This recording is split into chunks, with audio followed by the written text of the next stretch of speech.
This is KGW News at 11. I'll be back. I think I'll be back soon. Tonight at 11, President Trump speaking to the American people from Walter Reed Hospital, where he's being treated for COVID-19. This as more people in the president's circle test positive for the coronavirus. With at least 3 Republican senators now infected, Majority Leader Mitch McConnell delays the Senate's return. Thanks for staying up with us. I'm Brittany Folkers. Tonight, we're learning new details about the president's condition. The White House physician released a statement saying while the president is not out of the woods, his medical team is cautiously optimistic. It caps a day marked by mixed messages and confusion about the health of the commander-in-chief. Alice Barr has the latest from Washington. Everybody at Walter Reed. Tonight, President Trump trying to ease concerns from the hospital where he's being treated for COVID-19. I came here, wasn't feeling so well. I feel much better now. Hours earlier, a source familiar with President Trump's condition told reporters, quote, "The next 48 hours will be critical in terms of his care. We are still not on a clear path to a full recovery." The president acknowledging the challenge ahead. Over the next period of a few days, I guess that's the real test, so we'll be seeing what happens. Tonight, White House physician Sean Conley releasing a statement saying that while President Trump is not yet out of the woods, the team remains cautiously optimistic, noting he's fever-free and off supplemental oxygen. Earlier today, Dr. Conley would not answer repeated direct questions about whether the president has ever needed oxygen. He's not received any supplemental oxygen? He's not on oxygen right now, that's right. He has not received any at all? He's not needed any this morning today at all. That's right. The Associated Press and New York Times reporting President Trump was given oxygen Friday before being hospitalized. There was additional confusion about when the president first tested positive. Dr. Conley saying the president was 72 hours into his diagnosis. That would mean he knew he was ill when he traveled to a Minnesota rally and a New Jersey fundraiser. The doctor later saying he misspoke and President Trump tested positive on Thursday. Tonight, as the president wages war with COVID, an army of supporters keeping vigil outside the hospital. The White House says President Trump is continuing to work while hospitalized. There is no timeline yet for when he'll be released. Dr. Conley noting the disease can enter a critical phase 7 to 10 days after diagnosis. In Washington, Alice Barr, NBC News. The list of those in the president's circle who've tested positive is growing, especially among those who attended an event at the White House Rose Garden last Saturday celebrating the president's Supreme Court nominee. At least 8 people who were at that event have tested positive so far. That includes former White House advisor Kellyanne Conway, former New Jersey Governor Chris Christie, who actually checked himself into a hospital for monitoring today, and Senators Mike Lee and Thom Tillis.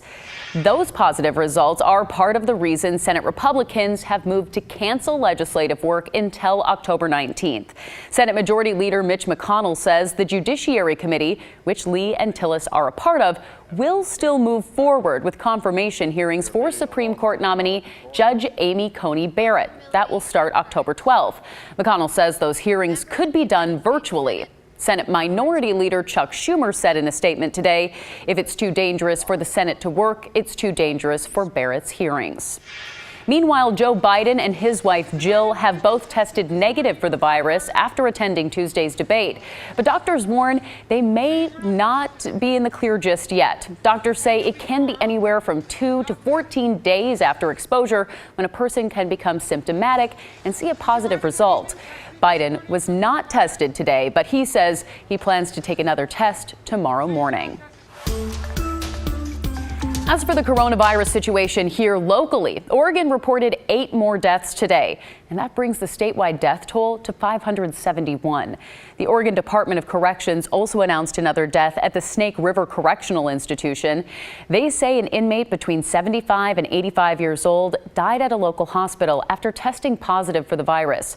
10 people in the DOC custody have now died due to COVID-19. Meanwhile, the number of infections in the state continues to trend upward. Oregon added another 360 cases today, and that pushes the total number of known infections past 34,500.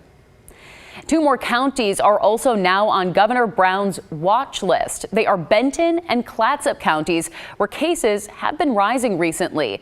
And that gives them more state resources, but it also means that they have to pause reopening plans for at least 3 weeks until their case rates drop below certain thresholds. Malheur is the only other county on that watch list right now.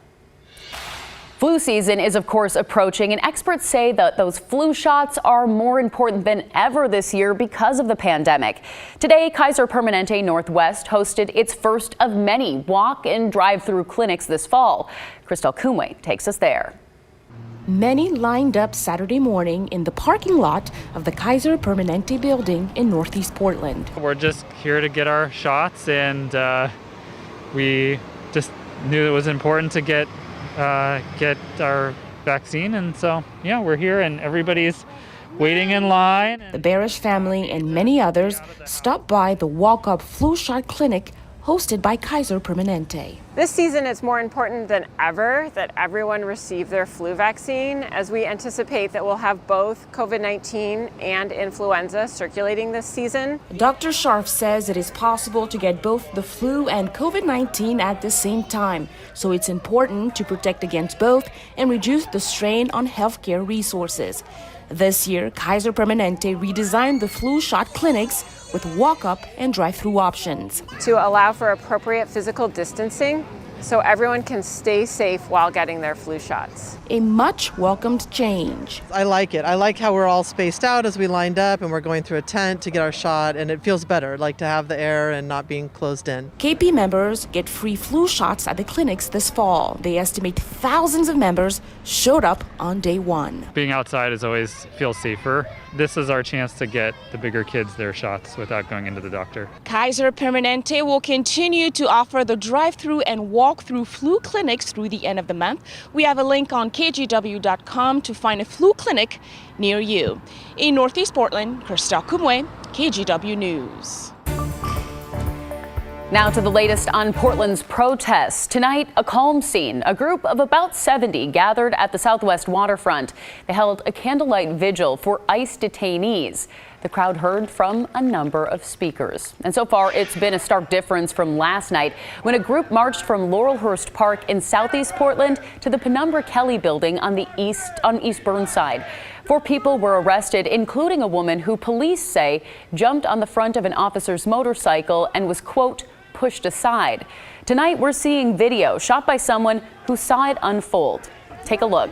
It shows the moments leading up to the incident. You can see right here the crowd confronting that officer, and the officer tells the crowd to back up. He then gets on his motorcycle and drives off. But right here you can see is where he knocks a woman to the ground.